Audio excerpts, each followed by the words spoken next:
నమస్కారం ఘంటారావానికి స్వాగతం. ముందుగా ప్రధానాంశాలు. గోదావరి బనకచెర్లపై అఖిలపక్ష ఎంపీల సమావేశం. ప్రాజెక్టుతో నష్టాలపై నీటిపారుదల శాఖ ప్రజెంటేషన్.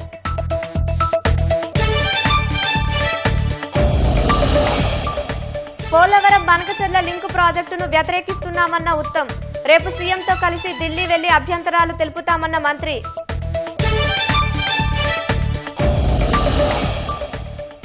4 ఎకరాల్లోపు కర్షకుల ఖాతాల్లో రైతు భరోసా నిధుల జమ. అన్నదాత సంక్షేమంలో దేశానికి ఆదర్శంగా నిలిచామన్న మంత్రి తుమ్మల. కేసీఆర్ జగన్ కలిసి తన ఫోన్ ట్యాప్ చేశారన్న షర్మిల. రాజకీయంగా తొక్కిపెట్టేందుకు కుట్ర చేశారని ఆరోపణ.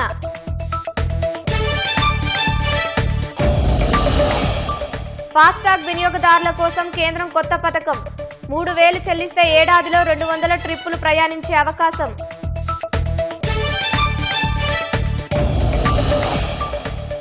ట్రంప్ హెచ్చరికలపై స్పందించిన ఇరాన్ సుప్రీం లీడర్. లొంగిపోయే ప్రసక్తే లేదని తేల్చి చెప్పిన ఖమేనీ.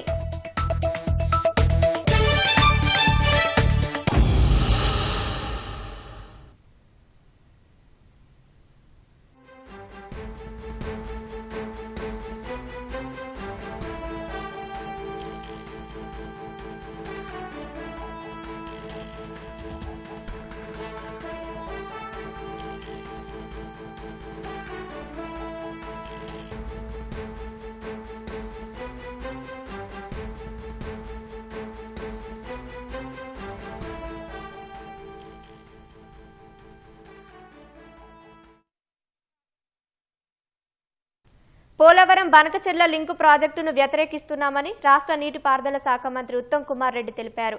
రేపు సీఎం రేవంత్ రెడ్డితో కలిసి కేంద్ర జలశక్తి శాఖ మంత్రిని కలిసి రాష్ట్ర అభ్యంతరాలకు చెబుతామన్నారు. అత్యవసరంగా పోలవరం అథారిటీ భేటీ ఏర్పాటు చేయాలని కోరనున్నట్లు తెలిపారు. బనకచెర్ల వల్ల తెలంగాణ వాటా జలాలకు కూడా భవిష్యత్తులో ఎదురుదెబ్బ తగులుతుందన్న మంత్రి ఉత్తమ్ పూర్తి చేసుకున్న ప్రాజెక్టులకు అధిక నీటి కేటాయింపులను ఏపీ భవిష్యత్తులో అడుగుతుందని అన్నారు.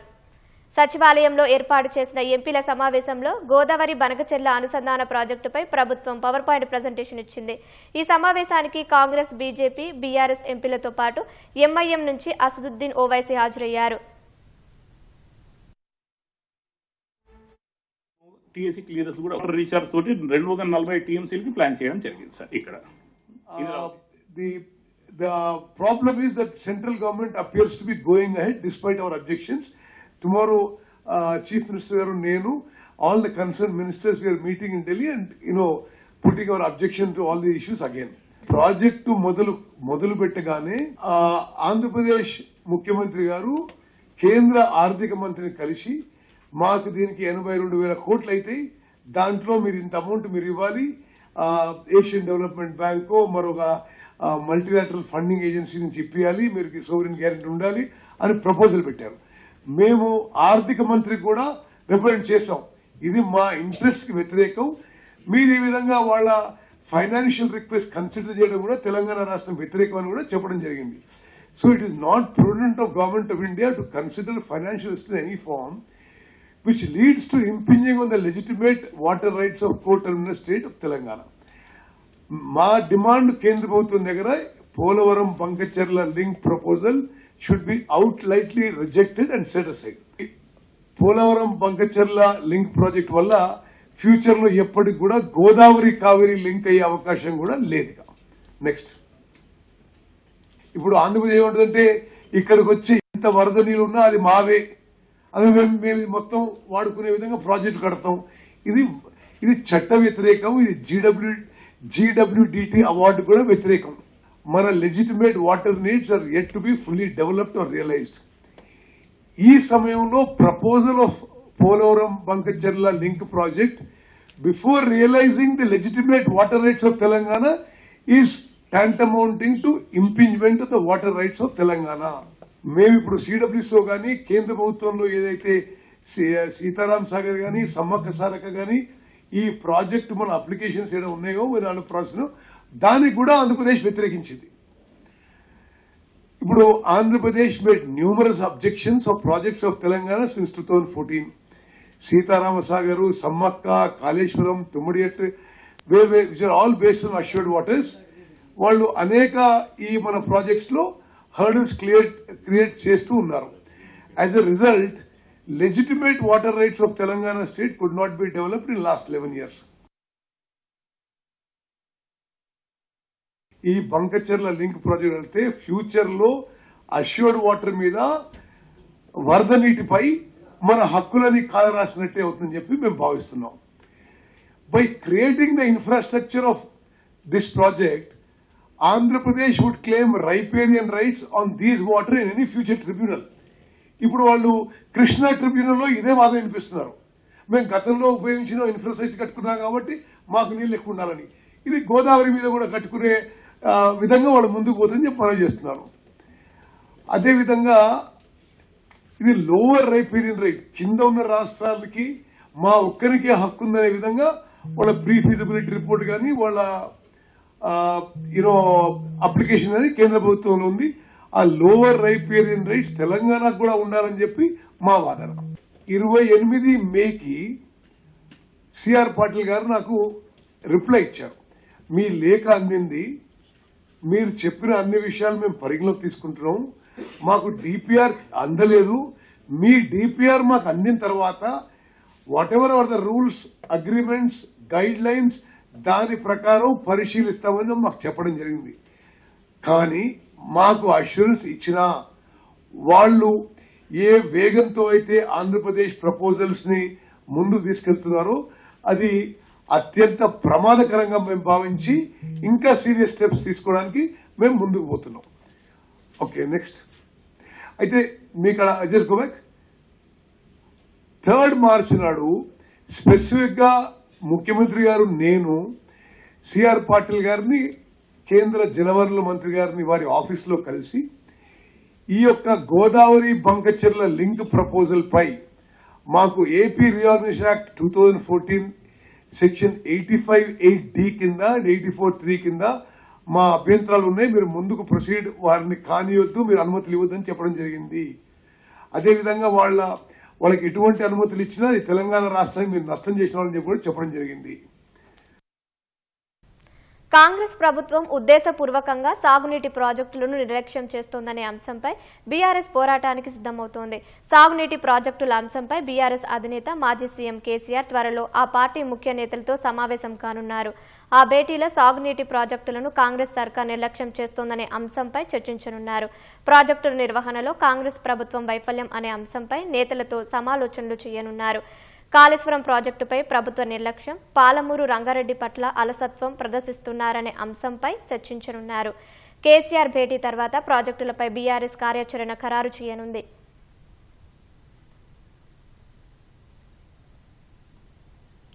బీఆర్ఎస్ హయాంలో మంత్రిగా ఉన్నప్పుడు కేబినెట్లోకి కాళేశ్వరం ప్రాజెక్టు తుది నివేదిక రాలేదని వ్యవసాయ మంత్రి తుమ్మల నాగేశ్వరరావు చెప్పారు. కాళేశ్వరం ప్రాజెక్టుపై ఏర్పాటు చేసిన కమిషన్ అడిగిన లేఖ ప్రభుత్వానికి అందినట్లు చెప్పిన మంత్రి ఇప్పటికే ఆ వివరాలను ప్రభుత్వంకి ఇచ్చినట్లు ఉంటుందన్నారు. గాంధీ భవన్లో మీడియా ప్రతినిధులతో ఇష్టాగోష్ఠి మాట్లాడిన తుమ్మల ఆనాడు ప్రాణహిత సహా అన్ని పెండింగ్ ప్రాజెక్టులపై సబ్ కమిటీ వేశారని, మేడిగడ్డ విషయం కేబినెట్ ముందుకు రాలేదని తెలిపారు. మాజీ మంత్రి ఎంపీ ఈటెల రాజేందర్ కాళేశ్వరం కమిషన్ ముందు అసత్యాలు మాట్లాడారని ఆరోపించారు. సబ్ కమిటీ రిపోర్టు ఇవ్వడానికి ముందే మేడిగడ్డ దగ్గర కాళేశ్వరం ప్రాజెక్టుకి అనుమతి ఇచ్చారని పేర్కొన్నారు. అలాంటప్పుడు సబ్ కమిటీకి కాళేశ్వరానికి ఏం సంబంధమన్నారు. అప్పటి వరకు నిర్మాణం ఆగిన 4 ప్రాజెక్టులపైనే సబ్ కమిటీ నివేదిక ఇచ్చిందని మంత్రి తుమ్మల వివరించారు. ఉత్తమ పెట్టుబడులకు గమ్యస్థానంగా తెలంగాణ మారుతుందని ముఖ్యమంత్రి రేవంత్ రెడ్డి అన్నారు. ప్రభుత్వంలో నూతన ఆవిష్కరణలు, విధానాలు తీసుకొచ్చామని వివరించిన సీఎం నైపుణ్యాలు పెంచేందుకు స్కిల్ వర్సిటీ ఏర్పాటు చేశామని వెల్లడించారు. హైదరాబాద్లో ఐటీ శాఖ మంత్రి శ్రీధర్ బాబుతో కలిసి గూగుల్ సేఫ్టీ ఇంజనీరింగ్ సెంటర్ను సీఎం రేవంత్ రెడ్డి ప్రారంభించారు. ప్రపంచం మొత్తం డిజిటల్ యుగంగా మారుతుందన్న సీఎం డిజిటల్ సమాచారం భద్రంగా ఉంటే క్షేమంగా ఉన్నట్లేనని పేర్కొన్నారు. సీఎం రేవంత్ రెడ్డి నాయకత్వంలో అభివృద్ధిలో తెలంగాణ దూసుకెళ్తుందని మంత్రి శ్రీధర్ బాబు అన్నారు. డిజిటల్ భద్రత జీఎస్ఈసీ ప్రధాన లక్ష్యమన్న సీఎం రేవంత్ రెడ్డి తెలంగాణ రైజింగ్ లో భాగంగా 1 కోటి మంది మహిళలను కోటీశ్వరులుగా మారుస్తున్నామన్నారు.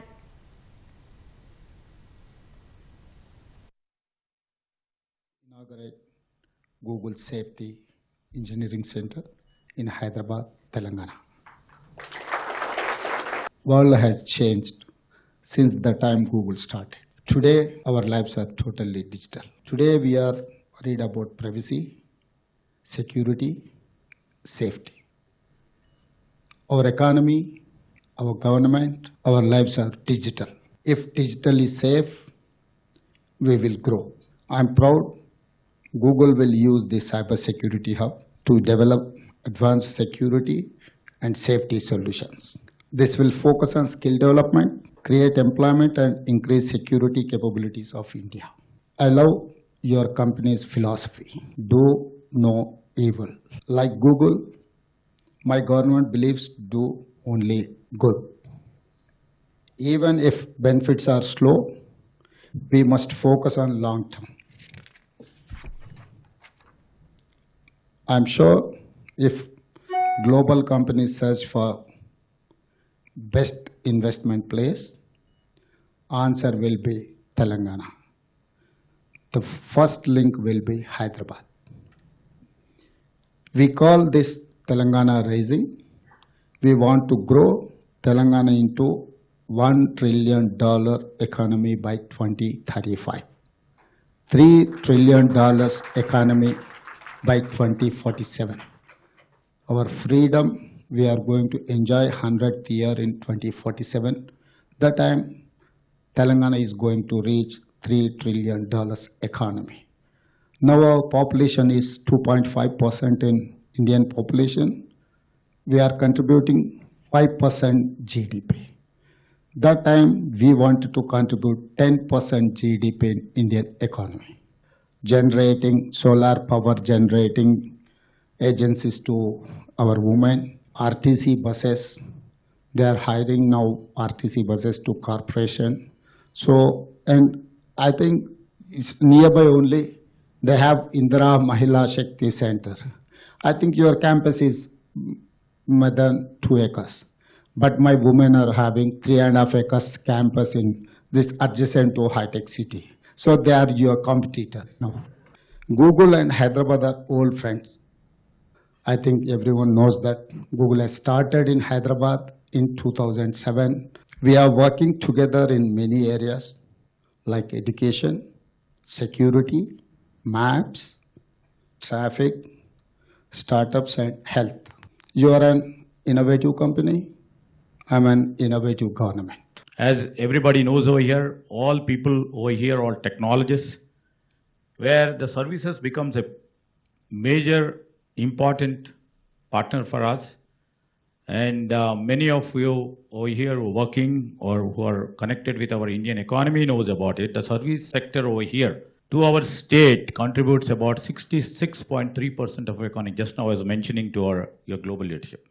And everybody knows, the GSEC Center and tomorrow the Google startups, which we are going to host in our major campus of the Innovation Center, which is supposed to be in the top 7 of the global tech giants. I mention here with lots of emphasis, the labor cost arbitrage over there had made many companies to come over here because the skill was here. And definitely, for a company, the profit is a must. Now that, we would like to scale it up. And we would like to really see that the global capability centers over here, which gives platform for many global tech giants over here. And we are now literally diversifying our talent to the different stream and the pool to different lateral industrial partners. We have hosted GCC now in terms of hospitality sector. హైదరాబాద్లో BrahMos aerospace సంస్థని విస్తరించాలని CM Revanth Reddy కోరారు. సచివాలయంలో ముఖ్యమంత్రి రేవంత్ రెడ్డిని BrahMos aerospace ప్రతినిధి బృందం మర్యాదపూర్వకంగా కలిసింది. హైదరాబాద్ బెంగళూరు డిఫెన్స్ కారిడార్ ఏర్పాటుకు అనుకూలంగా ఉందన్న సీఎం ఇప్పటికే రాజధానిలో రక్షణ శాఖకు సంబంధించి వివిధ సంస్థలున్నట్లు గుర్తు చేశారు. దేశంలో పెట్టుబడులకు తెలంగాణ అనుకూల ప్రదేశమని ముఖ్యమంత్రి పేర్కొన్నారు. బ్రహ్మోస్ ఏరోస్పేస్ విస్తరణకి తెలంగాణను ఎంచుకోవాలని రాష్ట్ర ప్రభుత్వం వైపు నుంచి అన్ని విధాలుగా సహాయ సహకారాలు అందిస్తామని హామీ ఇచ్చారు. బ్రహ్మోస్ ఏరోస్పేస్ బృందం సానుకూలంగా స్పందించిందని సీఎం కార్యాలయం ఓ ప్రకటనలో తెలిపింది.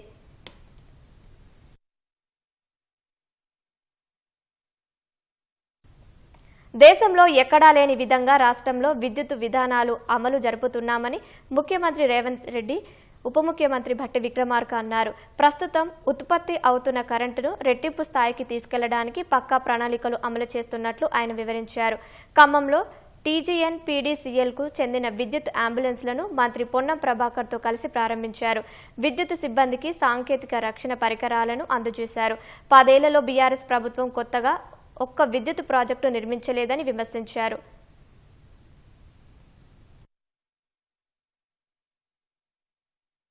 ఈసారి వరదలు వచ్చినప్పుడు ముంపుకు గురైనటువంటి ప్రాంతాల్లో ఎలక్ట్రిసిటీ రెస్టోరేషన్ కోసం ప్రాణాలు తెగించి ఆ వరదల్లోనే నడుచుకుంటూ వెళ్లి పోల్స్ ఎక్కి దెబ్బతిన్నటువంటి లైన్లన్నింటినీ రెస్టోరేషన్ చేసి పూర్తి స్థాయిలో ప్రజలకి ఈ సేవల్ని అందించడం కోసం కృషి చేసినటువంటి మీ అందరికీ రాష్ట్ర ప్రభుత్వం తరఫు నుంచి మరొకసారి నా హృదయపూర్వకమైనటువంటి ధన్యవాదాలు, అభినందనలు కూడా తెలియజేస్తా ఉన్నాం. ప్రకటించిన ప్రోటోకాల్స్ ప్రకారం భద్రతా చర్యలు తీసుకోవాల్సిందే. పెట్టినటువంటి ప్రతి ప్రాజెక్టు కాంగ్రెస్ పార్టీ హయాం ఆనాటి ప్రభుత్వాల హయాంలో పెట్టినాయి. అదనంగా వీళ్ళు వచ్చిన తర్వాత పెట్టినవి ఏం లేవు. మొదలు పెట్టారు కానీ అవేమీ ప్రొడక్షన్ లో రాలేదు. ముందు చూపుతో భవిష్యత్తు ప్రణాళికలు వేయగలిగేది కేవలం కాంగ్రెస్ పార్టీ, కాంగ్రెస్ ప్రభుత్వాలు. ఉదాహరణకి ఈ ఉమ్మడి ఖమ్మం జిల్లాలో ఉన్న కేటీపీఎస్ ప్రాజెక్టులకు సంబంధించి మీ అందరికి తెలియదు. కానీ దురదృష్టం 10 ఏళ్లు అసలు ఎనర్జీ పాలసీ లేకుండా గాలికి వదిలేశారు. ఇప్పటి నుంచే ఒక సమగ్రమైనటువంటి ప్రణాళికని కాంగ్రెస్ ప్రభుత్వం చేస్తుందని తెలంగాణ రాష్ట్ర ప్రజలకు తెలియజెప్పడానికి నేను చాలా సంతోషిస్తా ఉన్నాను. వానాకాలం సీజన్కు సంబంధించిన రైతు భరోసా పథకం నిధులు రైతుల ఖాతాల్లో జమ్ముతున్నాయి. మంగళవారం 3 ఎకరాల వరకు నిధులు జమ చేసిన ప్రభుత్వం ఇవాళ 4 ఎకరాల వరకు ఉన్న రైతుల ఖాతాల్లో డబ్బులు జమ చేసినట్లు ప్రకటించింది.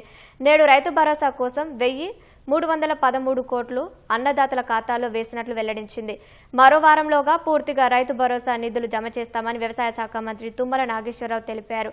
రైతు భరోసాపై బీఆర్ఎస్ నాయకులకి కాంగ్రెస్ ప్రభుత్వాన్ని ప్రశ్నించే హక్కు లేదని మంత్రి పునరుద్ఘాటించారు. బీఆర్ఎస్ హయాంలో సాగు సమయానికి రైతు బంధు నిధులు ఎప్పుడూ జమ కాలేదని వివరించారు. ఒక్కసారి మినహా ప్రతిసారి ఆలస్యంగానే వానాకాలం రైతు బంధు నిధులు వేశారని తుమ్మల గుర్తు చేశారు. రాష్ట్ర ఆర్థిక పరిస్థితులు అంతంత మాత్రంగానే ఉన్నా రైతులకు ఏ పథకాలను ఆపడం లేదని తుమ్మల స్పష్టం చేశారు. ముఖ్యమంత్రి రేవంత్ రెడ్డి రాత్రి లేదా రేపు ఉదయం ఢిల్లీ వెళ్లనున్నారు. కాంగ్రెస్ పెద్దలతో కలిసి వర్కింగ్ ప్రెసిడెంట్ల ఎంపిక, నామినేటెడ్ పోస్టుల భర్తీ, ఇతర కమిటీల ఏర్పాటు సహా రాష్ట్రంలో రాజకీయ పరిణామాలు తదితర అంశాలపై చర్చించే అవకాశం ఉన్నట్లు తెలుస్తోంది. ఏఐసీసీ సంస్థాగత ప్రధాన కార్యదర్శి కేసీ వేణుగోపాల్ సహా ఇతర కాంగ్రెస్ పెద్దలను కలిసే అవకాశం ఉందని పార్టీ వర్గాలు తెలిపాయి. పెట్టుబడుల కోసం యూకే మాజీ ప్రధాని టోనీ బ్లెయిర్ను కలుస్తారని పీసీసీ వర్గాలు చెబుతున్నాయి. రేపు ఎల్లుండి 2 రోజులు ఆయన ఢిల్లీ పర్యటనలో ఉంటారని పార్టీ వర్గాలు పేర్కొన్నాయి. తెలంగాణలో ఫోన్ ట్యాపింగ్ జరిగిందన్నది ముమ్మాటికి నిజమేనని ఏపీ పీసీసీ అధ్యక్షురాలు వైఎస్ షర్మిల అన్నారు. అప్పుడు ముఖ్యమంత్రులుగా ఉన్న కేసీఆర్, జగన్ల జాయింట్ ఆపరేషన్ అని ఆరోపించారు. కేసీఆర్, జగన్లు సీఎంలుగా ఉన్నప్పుడు చాలా సన్నిహితంగా ఉండేవారని, వాళ్ళ సంబంధం ముందు తమ రక్త సంబంధం కూడా చిన్నబోయిందని వెల్లడించారు. ఫోన్ ట్యాప్ అవుతున్నాయని వైవి సుబ్బారెడ్డే తనకు స్వయంగా వచ్చి చెప్పారని, ఈ విషయం ఇప్పుడు ఆయన ఒప్పుకుంటారా అంటే అనుమానమేనన్నారు. తన రాజకీయ భవిష్యత్తు నాశనం చేయడానికి ఫోన్ ట్యాపింగ్ చేయించారని, ఈ విషయంలో విచారణకు ఎక్కడికైనా వస్తానని షర్మిల స్పష్టం చేశారు.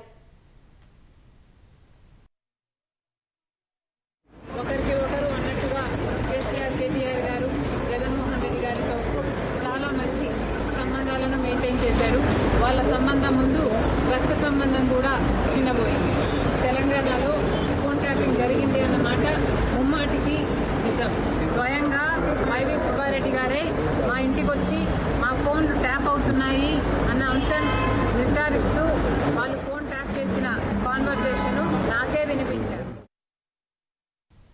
ఫీజు రియంబర్స్మెంట్ బకాయిలను ప్రభుత్వం తక్షణమే విడుదల చేయాలని federation of association of Telangana higher institutions demand చేసింది. ఈ మేరకు హైదరాబాద్ బోర్డ్స్ క్లబ్లో రాష్ట్ర వ్యాప్తంగా ఉన్న ప్రైవేటు ఫార్మా, ఇంజనీరింగ్, డిగ్రీ కళాశాలల ప్రతినిధులు సమావేశం నిర్వహించారు. 2022 నుంచి పెండింగ్లో ఉన్న దాదాపు 8,000 కోట్లకు పైగా ఫీజు రియంబర్స్మెంట్ బకాయిలపై చర్చించారు. దాదాపు 3 సంవత్సరాలుగా ఫీజుల బకాయిలు ఉండటంతో కళాశాలలు తీవ్ర ఇబ్బందులు ఎదుర్కొంటున్నాయని FATHI చైర్మన్ రమేష్ బాబు అన్నారు. ప్రైవేటు కళాశాలల్లో ఫీజు చెల్లించకపోతే సర్టిఫికెట్లు ఇవ్వటం లేదన్న ఆరోపణలపై స్పందించిన రమేష్ బాబు కళాశాలలకు మరో మార్గం లేకనే ఇలాంటి చర్యలకు పాల్పడుతున్నాయని అన్నారు. 20 నుంచి కూడా చాలా కళాశాలలకు బకాయిలు అలాగే పెండింగ్ ఉన్నాయి. దాంతో ఇటు విద్యార్థులు అటు ఫ్యాకల్టీ చాలా కష్టాలు కోర్చుకుంటున్నారు. విద్యార్థుల స్కాలర్షిప్స్ ఇవ్వకపోవడం వల్ల ఎంటైర్ ఒక క్వాలిటీ ఆఫ్ ఎడ్యుకేషన్ రాష్ట్రంలో దెబ్బతిని ఈరోజు వేరే రాష్ట్రాలకే తరలిపోతున్నారు. దాన్ని ఆదుకునే బాధ్యత కూడా ఈరోజు రాష్ట్ర ప్రభుత్వానికి ఉంది. కాబట్టి టాప్ ప్రియారిటీ ఇష్యూ కింద ప్రభుత్వం తీసుకొని ఇమ్మీడియట్గా మాకు 2023-24 వరకు ఇచ్చేటువంటి బకాయిలు రిలీజ్ చేయాలని, టోకెన్స్ ఇష్యూ చేయకుండా ఉన్నటువంటి మిగతా డబ్బులు ఏదైతుందో ఒక 3 నెలల్లో రిలీజ్ చేయాలని, 2024-25 సంవత్సరానికి ఏదైతే డబ్బులు ఇవ్వాలో అది 6 నెలల్లో మాకు డబ్బులు ఇవ్వాలని, ఈ అకాడమిక్ ఇయర్ నుంచి 4 ఇన్స్టాల్మెంట్ ద్వారా కళాశాలలకు డబ్బులు అందజేస్తే రాష్ట్ర క్వాలిటీ ఆఫ్ ఎడ్యుకేషన్ పెరుగుతుందని ప్రభుత్వానికి మేము విన్నవిస్తున్నాం. కల్వాల్ టైగర్ జోన్ ఏర్పాటుతో కాంగ్రెస్ ప్రభుత్వం ఆదివాసీలకు జీవించే హక్కు లేకుండా చేస్తోందని, వెంటనే 49 జీవో రద్దు చేయాలని బీఆర్ఎస్ నేతలు డిమాండ్ చేశారు. రాజ్యాంగంలోని 5వ షెడ్యూల్ జీవించే హక్కు, గిరిజనుల హక్కులను ఉల్లంఘించేలా జీవో 49 ఉందని ఆర్ఎస్ ప్రవీణ్ కుమార్, కోవా లక్ష్మి ఆరోపించారు. కేవలం 7 పులుల కోసం 7 లక్షల మంది గిరిజనులు నిరాశలయ్యే పరిస్థితి కల్పించారని ఆవేదన వ్యక్తం చేశారు. ఈ అంశంపై మంత్రి సీతక్క, కొండా సురేఖ మాట్లాడారా అని ప్రశ్నించారు. ఎన్నో అబద్ధాలతో కూడుకున్న ఈ జీవో 49ను ఇవాళ ప్రజల ముందర తీసుకొచ్చి కేవలం 7 పులుల కోసం, నేను ముందరనే చెప్తున్నా, మేము వన్యప్రాణుల సంరక్షణకు పూర్తిగా సపోర్ట్ చేస్తాం, మా పార్టీ కల్చర్ అది. కానీ కేవలం 7 పులుల కోసం 7 లక్షల మంది గిరిజనులు నిరాశ్రులయ్యే పరిస్థితి ఇవాళ ఆసిఫాబాద్ కొమరం జిల్లాలో, అదేవిధంగా నిర్మల్ జిల్లాలో, ఉమ్మడి ఆదిలాబాద్ జిల్లాలో నెలకొన్నది. ఇలా బిక్కు అనుకుంటూ గిరిజన గూడాలన్నీ కూడా బతుకుతా ఉన్నాయి. ఈ రోజు ఈ ప్రభుత్వం చేసిన వంటి మరి 49వ జీవోని మరి వెంటనే మన రద్దు చేయాలని ప్రత్యేకంగా మా జిల్లా, అది కొమరంభీం జిల్లా కాబట్టి ఈ జిల్లాలో ఈ టైగర్ జోన్ వెంటనే రద్దు చేసే వరకు మేము పోరాడతాం. హైదరాబాద్కు చెందిన 70 ఏళ్ల విశ్రాంత ఉద్యోగిని సైబర్ నేరగాళ్లు హనీ ట్రాప్ చేసి 38,73,000 కాజేశారు. ఫేస్బుక్లో ఓ మహిళ పేరుతో ఆ వృద్ధుడికి ఫ్రెండ్ రిక్వెస్ట్ పెట్టారు. పేదరికంలో ఉన్నామని నమ్మబలికారు. చాటింగ్ చేసేందుకు ఇంటర్నెట్ సదుపాయం ఏర్పాటు చేయాలని కేబుల్ ఆపరేటింగ్ నెంబర్ ఇచ్చారు. ఆ నెంబర్కు ఫోన్ చేసి మాట్లాడిన బాధితుడు 10,000 పంపించాడు. అనంతరం మహిళ నుంచి ఫేస్బుక్లో స్పందన లేకపోవడంతో కేబుల్ ఆపరేటర్తో బాధితుడు చాటింగ్ చేశాడు. సదరు మహిళ జబ్బు పడిందని, ఆసుపత్రిలో ఉందని చెప్పడంతో 10 లక్షలు పంపించాడు. ఆ తర్వాత క్రెడిట్ ద్వారా 2,65,000 చెల్లించాడు. కొన్ని రోజుల తర్వాత మహిళ దుబాయ్ వెళ్లిపోయిందని, ఆమె కాంటాక్ట్స్ ఏమీ లేవని విశ్రాంత వృద్ధి ఉద్యోగికి కేబుల్ ఆపరేటింగ్ చెప్పారు. వారు ఇద్దరు తనకు తల్లి సోదరి అవుతారని చెప్పి బెదిరింపులకు దిగాడు. వారితో అసభ్యంగా చాటింగ్ చేశావని, పోలీసులకు ఫిర్యాదు చేస్తానని చెప్పి డబ్బులు డిమాండ్ చేశాడు.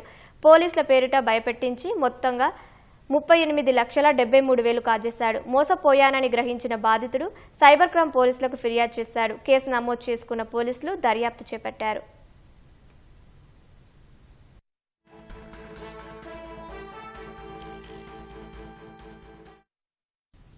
మహబూబ్ నగర్ జిల్లాలో విద్యుత్ శాఖ ఎస్సీ నరేష్ ఏసీబీ వలలో చిక్కారు. తన నివాసంలో ఓ కాంట్రాక్టర్ నుంచి 80,000 లంచం తీసుకుంటుండగా ఏసీబీ అధికారులు రెడ్ హ్యాండెడ్గా పట్టుకున్నారు.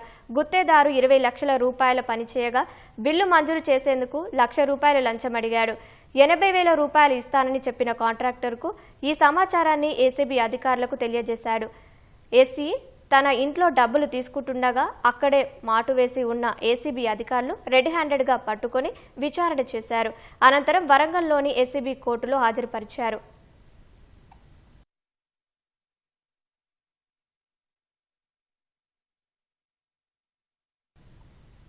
మేడ్చల్ మల్కాజ్గిరి జిల్లా కొర్రెంల రెవెన్యూ పరిధిలోని ఏకశిలా నగర్ లేఅవుట్ను హైడ్రా కమిషనర్ రంగనాథ్ పరిశీలించారు.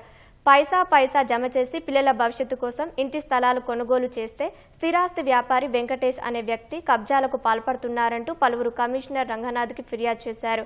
స్పందించిన హైడ్రా కమిషనర్ ఏకశిలా నగర్ లేఅవుట్ను పరిశీలించారు.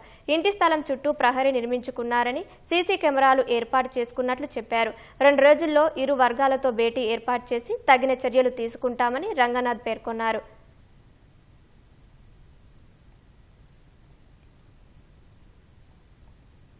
రాష్ట్రంలో బంజారాలకు కేవలం డిప్యూటీ స్పీకర్ పదవిచ్చి చేతులు దులుపుకోవడం సరికాదని, మంత్రి పదవి ఇవ్వాలని తెలంగాణ గిరిజనుల మేధావుల ఫోరం డిమాండ్ చేసింది. బంజారాల సమస్యలపై హైదరాబాద్ లక్డికపూల్లోని ఓ హోటల్లో ఫోరం అధ్యక్షుడు డాక్టర్ ధనుంజయ్ నాయక్, ప్రధాన కార్యదర్శి డాక్టర్ హరిచరణ్ ఆధ్వర్యంలో చర్చా కార్యక్రమం జరిగింది. కాంగ్రెస్ పార్టీని అధికారంలోకి తీసుకొచ్చింది బంజారాలేనని స్వయంగా సీఎం రేవంత్ రెడ్డి సేవాలాల్ జయంతి రోజు ప్రకటించారని గుర్తు చేశారు. రాష్ట్రంలో తండాలను గ్రామ పంచాయతీలుగా చేసిన చోట్ల వెంటనే ఎన్నికలు నిర్వహించాలని గిరిజన శక్తి అధ్యక్షుడు వెంకటేష్ చౌహాన్ డిమాండ్ చేశారు. అన్ని పార్టీల బంజారా ప్రజా ప్రతినిధులతో త్వరలోనే సమావేశం ఏర్పాటు చేసి ముఖ్యమంత్రి రేవంత్ రెడ్డిని కూడా కలవనున్నట్లు వెల్లడించారు. మేము గిరిజన సంఘాలుగా మా ట్రైబల్ ఇంటలెక్చువల్ ఫోరం వారికి రిక్వెస్ట్ చేసినప్పుడు వారు కూడా సానుకూలంగా రాబోయే కాలంలో బంజారాలకు రావాల్సిన మంత్రి పదవి, అదేవిధంగా నామినేటెడ్ పోస్టులు, రాజ్యసభ, ఎమ్మెల్సీకి సంబంధించిన విషయాలపైన పెద్ద ఎత్తున బంజారా ఇంటలెక్చువల్ ఫోరం శాయశక్తుల జాతి పక్షాన వారు నిలబడతామని హామీ ఇవ్వడం జరిగింది. ఢిల్లీకి పోయి కూడా పెద్దలను కలిసి మాకు న్యాయం చేయాలి, మా భాషను 8th షెడ్యూల్లో చేర్చాలని కేంద్ర మంత్రులను కలుస్తాం. అలాగే మా జాతికి మంత్రి పదవి ఇవ్వాలని జాతీయ స్థాయిలో ఉన్న కాంగ్రెస్ పెద్దలను కూడా కలవడానికి ప్రయత్నం చేస్తామని ఈ సందర్భంగా తెలియజేస్తాం. సింగరేణి సంస్థలో ఉద్యోగం సాధించడం ఓ వరమని, రక్షణతో కూడిన బొగ్గు ఉత్పత్తిని సాధిస్తూ సింగరేణి సంస్థ అభివృద్ధికి ప్రతి ఉద్యోగి కృషి చేయాలని RG one general manager Lalit Kumar సూచించారు. పెద్దపల్లి జిల్లా రామగుడ్డం సింగరేణి ఏరియా గోదావరికని జీఎం కార్యాలయంలో మెడికల్ ఇన్ వాలిడేషన్ చనిపోయిన NCWA ఉద్యోగుల పిల్లలకు ఉద్యోగ నియామక పత్రాలను అందజేశారు. వీరికి సాధ్యమైనంత త్వరలో ఆర్జీవన్ ఏరియాలోని బొగ్గు గనుల్లో విధులు నిర్వహించేలా చర్యలు చేపడతామని తెలిపారు. నూతన ఉద్యోగులకు అధికారులు శుభాకాంక్షలు తెలిపారు. మీ తల్లిదండ్రుల కళ, మీ కళ నెరవేరింది, ఈ రోజుతో నెరవేరుతుంది. రాష్ట్ర ప్రభుత్వం కానీ అట్లే మన గౌరవ చైర్మన్ గారు కానీ పై అధికారులు ఇప్పుడు మీ అందరికీ ఉద్యోగ అవకాశాలు కల్పిస్తున్నారు. ఇంకోటి, సింగరేణి సంస్థ అనేది ఒక గొప్ప సంస్థ. 130 ఏళ్ల పైచిలకు సంవత్సరాలుగా వస్తూ ఉత్తమమైన కంపెనీల్లో ఒకటిగా ఉన్నది. సో అందులో మీ అందరికీ ఉద్యోగం లభించడం అనేది గర్వకారణం.